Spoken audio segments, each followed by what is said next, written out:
Pinapakinggan ninyo ang pagsasahimpapawid ng DWAL-FM.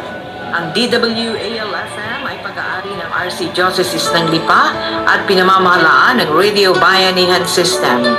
Ang DWAL-FM ay may lakas na 1.5 kilowatt at napapakinggan nyo sa 95.9 MHz sa talapihitan ng inyong FM band. Ang DWAL-FM ay nagsasahimpapawid sa bisa ng NTC Permit Number BSD-0168-2012 na may bisa mula July 14, 2012 hanggang July 13, 2015. Ang DWAL-FM ay matatagpuan sa City Rona Street, Barangay 7, Batangas City.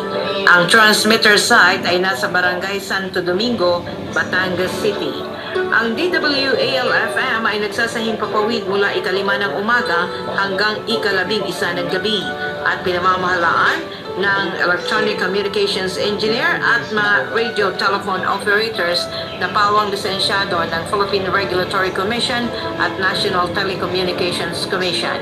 Engineer Ray Balita, ECE with PRC number 0009453. First Class Radio Operator Rogelio Fabie with license number 94-1P4-10001. Leonidas Caiga, Roderick Espina at Joseph Christian Catipon. Maraming salamat sa inyong pagsubaybay. Magandang gabi.